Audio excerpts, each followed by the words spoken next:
Apresentamos Através da Bíblia, o programa que leva você ao estudo sistemático e detalhado do livro dos livros, a Palavra de Deus. Estes estudos são de autoria do Dr. J. Vernon Magui e apresentados pelo pastor e professor Itamir Neves. Convidamos você, ouvinte, a acompanhar esta jornada através da Bíblia. Estamos iniciando mais um programa da série Através da Bíblia e para nós é sempre um motivo de grande alegria sabermos da sua companhia conosco. Obrigado porque você tem sintonizado esse programa e tem sido fiel em nos acompanhar no estudo sistemático que estamos fazendo de toda a Palavra de Deus. Estamos estudando nesses programas os dias finais do Senhor Jesus antes da sua crucificação. Hoje nós vamos estudar o capítulo 23 de Mateus, onde Jesus censura os religiosos daqueles dias. Mas certamente teremos lições importantes para aprender e aplicar também em nossas vidas. Por isso eu quero sugerir a você que abra a sua Bíblia e acompanhe atentamente o estudo que faremos dessa palavra eterna. Depois você pode escrever, compartilhando também como Deus falou ao seu coração.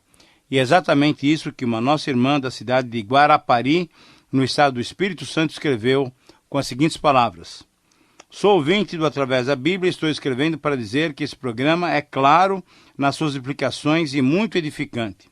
Explica muito bem a palavra de Deus e tenho aprendido muito. Tenho acompanhado suas explicações com um grupo de mulheres em que algumas são cristãs e outras ainda não, mas todas têm sido edificadas. Que Deus os abençoe.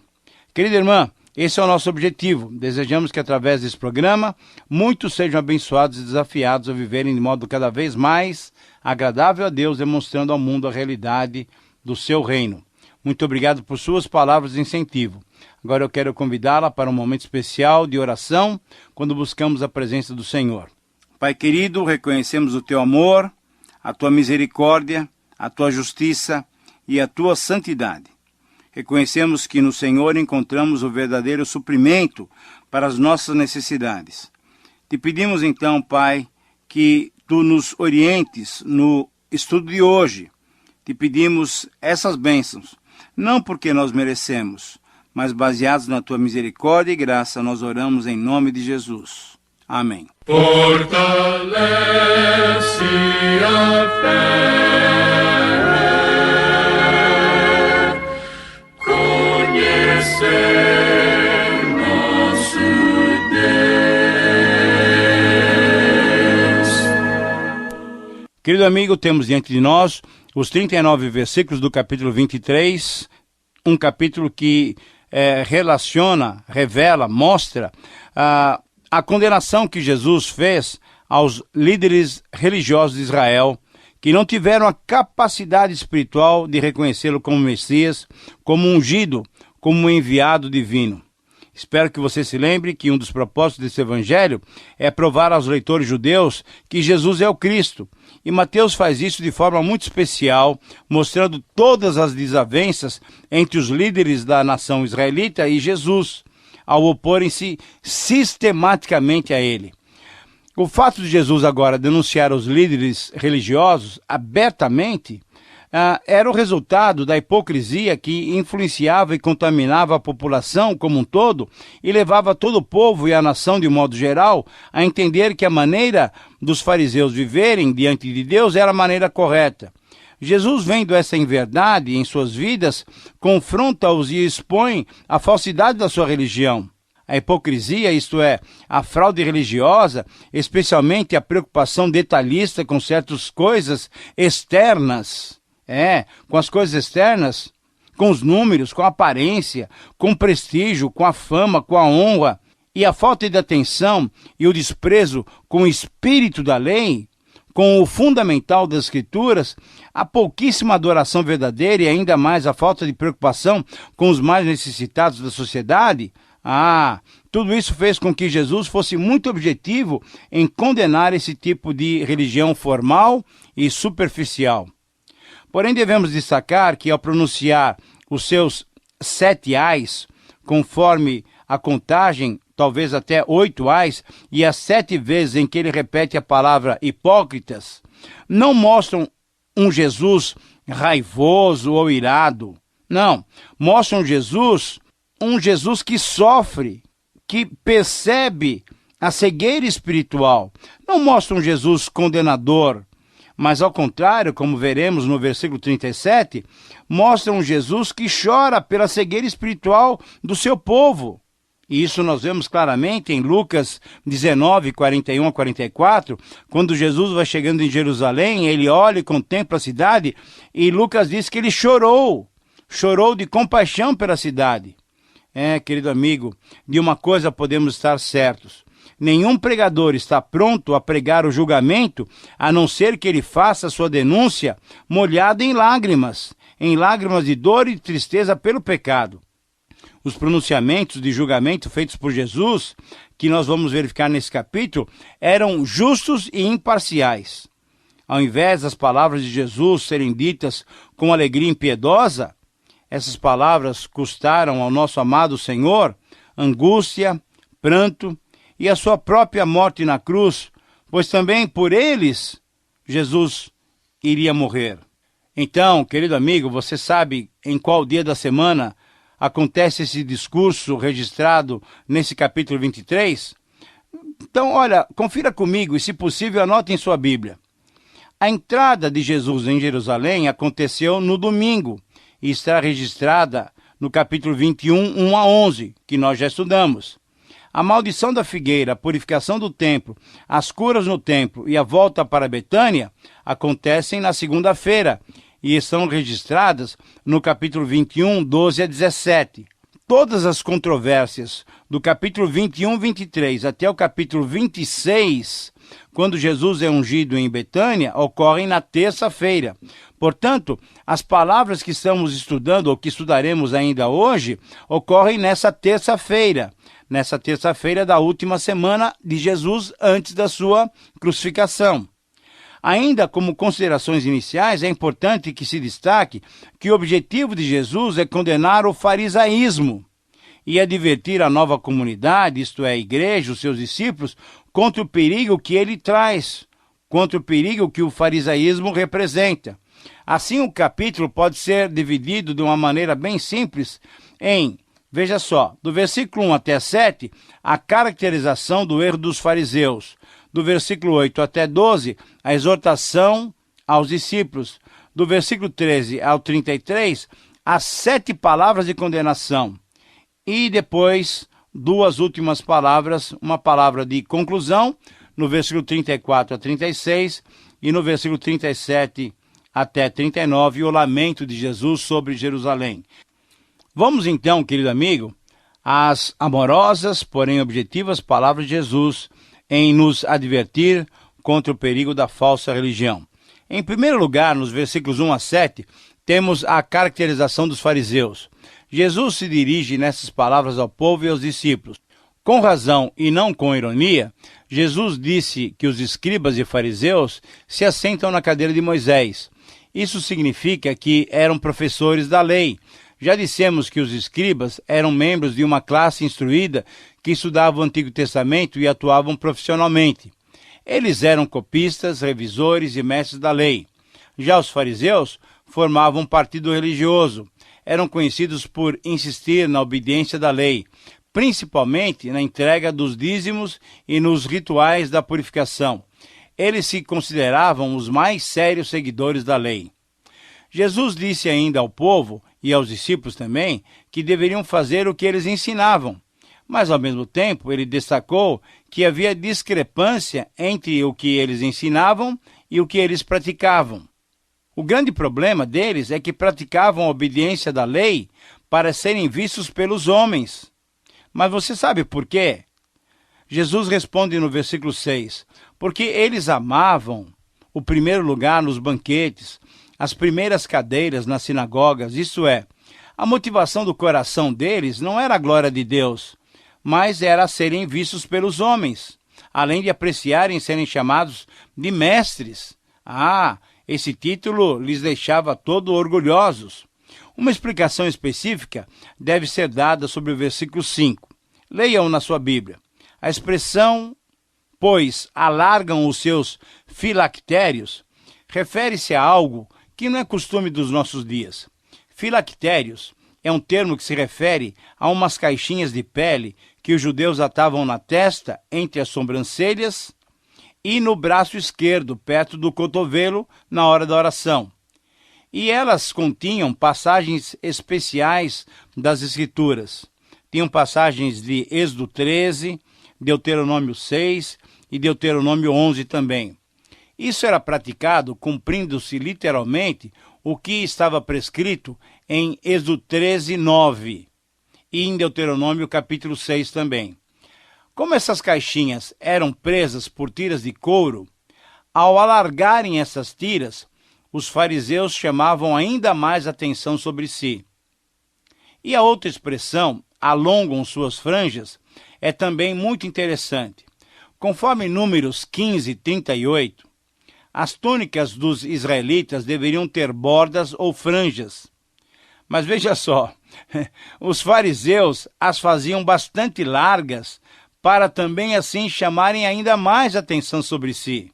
Querido amigo, você percebe como a atração pelo louvor dos homens pode nos desviar dos melhores propósitos? Eu oro para que você busque apenas agradar a Deus e ter dele a sua recompensa. Em segundo lugar, nos versículos 8 a 12, temos a exortação aos discípulos sobre os fariseus e a sua conduta. Em resumo, Jesus está dizendo à nova comunidade que dentro dela, isto é, dentro da igreja, não devemos valorizar os títulos que levam as pessoas a se destacarem, recebendo elogios e até bajulação dos homens. É lógico, é certo que houve cargos na igreja primitiva, mas eles estavam distribuídos de acordo com os dons espirituais que Deus concedeu a cada um. Mas essas diferenças não levavam à glorificação de um em detrimento do outro. O que Jesus ensinou aos discípulos e ao povo, e nos ensina a nós também, é que jamais deve alguém se elevar sobre o outro. Ao invés disso, as diferenças somente possuem importância na medida em que essas diferenças de dons espirituais tenham importância para o desenvolvimento, para a edificação do corpo de Cristo. Veja bem que Jesus destaca as palavras mestre, pai, guia, e Jesus diz que um só é mestre, e todos nós somos irmãos. Um só é pai, e ele está nos céus. Um só é o guia, e este é o Cristo. Jesus mais uma vez ensina que entre os seus súditos, do reino, o que desejasse ser o maior, esse seria servo. Por quê? Porque a quem mesmo se exaltar, esse será humilhado, e pelo contrário, quem se humilhar, esse será exaltado. Ao proibir o uso dos títulos mestre, pai e guias, Jesus não proibiu a organização ou o uso de todos esses títulos na igreja. A advertência de Jesus é contra a tentação de conceder aos líderes humanos a autoridade e a prerrogativa que só pertencem a Deus. Querido amigo, somente é genuíno o serviço que acontece totalmente por causa dos outros, em favor dos outros. Somente recebe a recompensa de Deus aquele serviço que não se realiza por causa da recompensa, mas que busca o bem-estar do próximo e a glória de Deus. Assim também é o mesmo princípio da auto-humilhação. Quando a pessoa se humilha com a intenção impura de ser vista e não sincera, na verdade mesmo, é mais uma forma de autoexaltação. Mas quando nós nos humilhamos porque reconhecemos a nossa pequenez diante de Deus, Ele mesmo, no tempo dele, Ele mesmo nos exalta conforme o seu querer. Querido amigo, você tem conseguido identificar e dominar o fariseu que existe dentro de você? Leia e medite no texto de Lucas, capítulo 18, versículo 11. Anote aí. Medite nesse texto. Lucas 18, 11. Mas em terceiro lugar, aqui nesse capítulo 23, nos versos 13 a 33, encontramos as 7 condenações. Vamos lá. Nos versículos 13 e 14, na primeira condenação se refere ao fechamento das portas do reino. Para entendermos essa condenação, lembramos que ser cidadão do reino e fazer a vontade de Deus são a mesma coisa. Mas os fariseus criam que fazer a vontade de Deus era cumprir as suas regras, as regras da lei, e isso já era suficiente. Assim, eles exigiam o cumprimento das suas regras e impediam aqueles que queriam entrar no reino fazendo a vontade de Deus, isso é, praticando o amor. O versículo 14 explica que os fariseus usavam a sua posição de juristas para arranjar pendências contra viúvas ricas ou para fazer com que elas lhes doassem todas as suas propriedades como herança. Então, eles estavam agindo mal, eles estavam usando mal os seus atributos de mestres da lei em benefício próprio, impedindo os que de fato queriam entrar no reino. No versículo 15, nós temos a segunda condenação que se refere aos missionários do mal. Veja só, a pregação de um só Deus num mundo politeísta, onde se cria num grande número de deuses, era algo maravilhoso. Os valores, a ética, a lei moral dos judeus atraíam muitos gentios, e muitos, além de se tornarem tementes a Deus, tornaram-se também prosélitos, isso é, chegaram até a praticar circuncisão.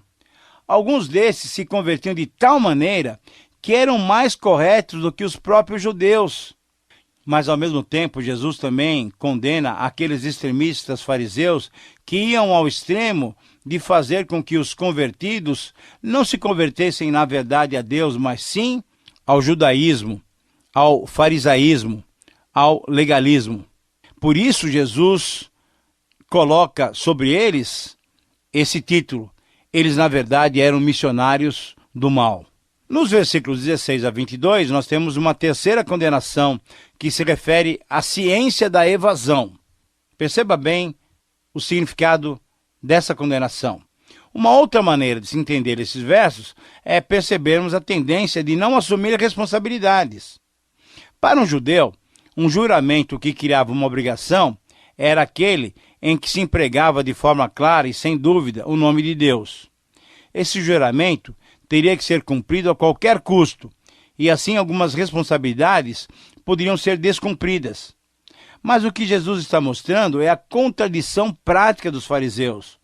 Jesus enfatizou que o homem autenticamente religioso, o homem que realmente ama a Deus, jamais fará uma promessa com a intenção deliberada de não cumpri-la.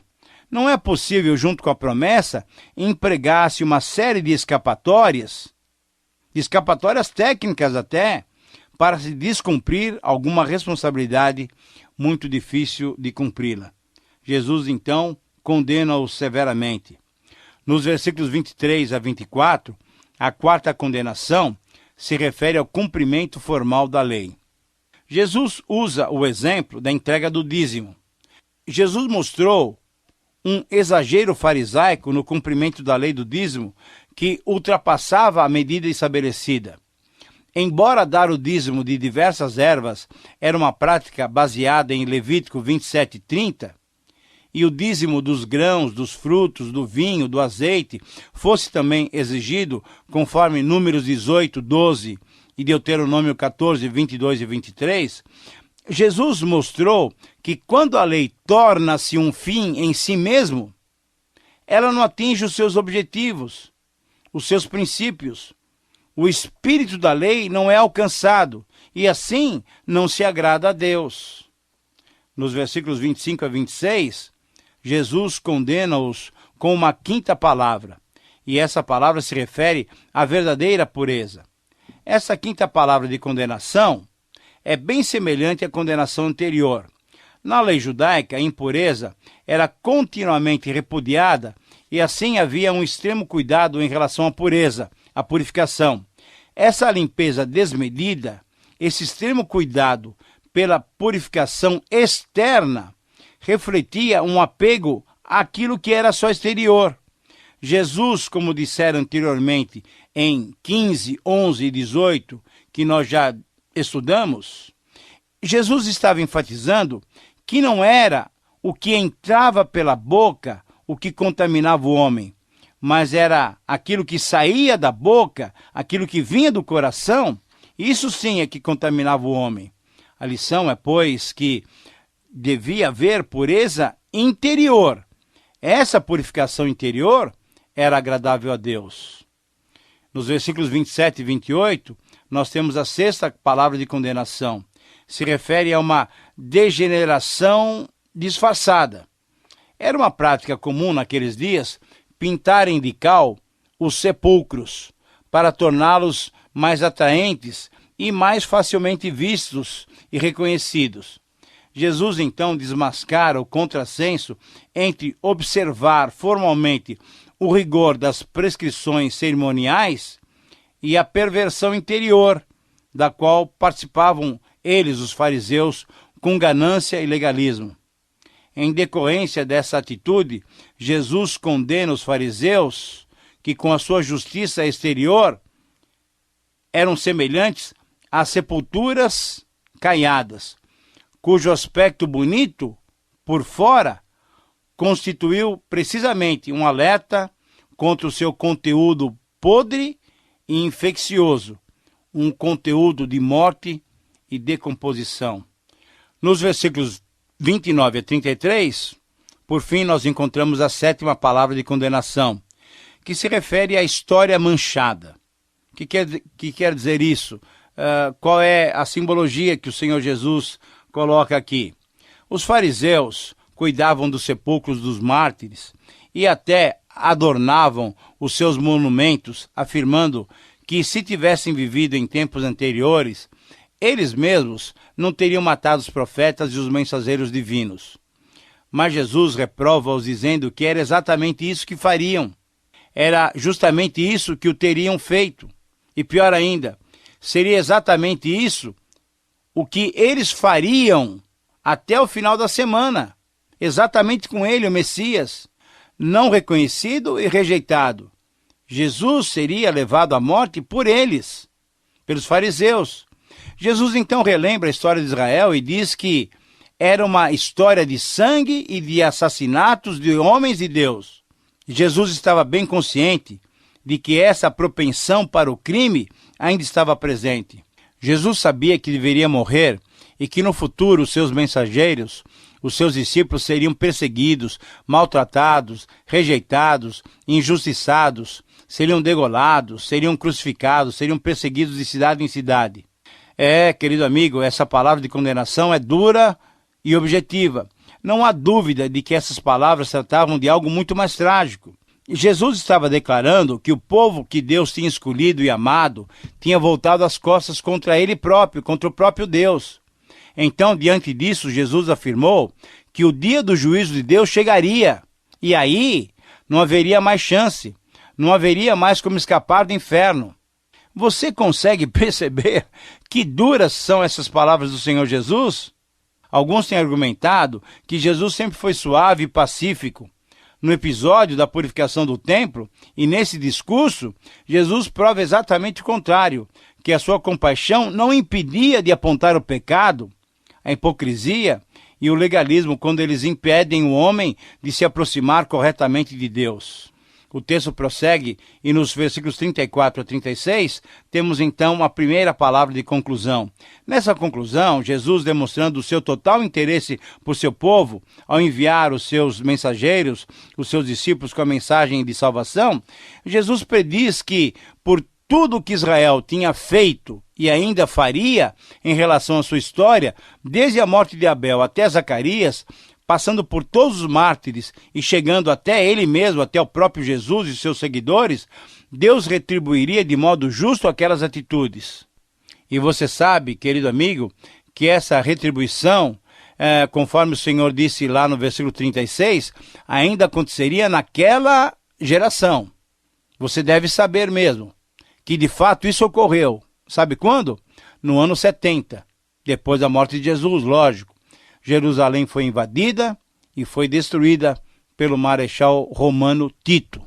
E agora, finalmente, nos últimos versículos desse capítulo, 37 a 39, nós temos o quinto episódio. Jesus lamenta sobre Jerusalém. Sim, O Senhor Jesus, mesmo apontando o pecado e advertindo sobre o juízo, demonstra seu infinito amor ao lamentar o futuro de Jerusalém. E assim, em certo sentido, se despede, sabendo que em 3 dias ele estaria sendo crucificado. Querido amigo, estudamos mais esse trecho da Palavra de Deus. Oro para que essas lições o ajudem a ter uma vida mais agradável ao Senhor. Obrigado por sua companhia e até o próximo programa. Que Deus te abençoe. Terminamos mais uma apresentação do programa Através da Bíblia. Esperamos que você nos escreva, dando a sua opinião sobre o que ouviu. O nosso endereço é Caixa Postal 18.300, CEP 04626-970, São Paulo, São Paulo. Repetindo, Caixa Postal 18.300, CEP 04626-970, São Paulo, São Paulo. Este programa foi produzido nos estúdios da Transmundial.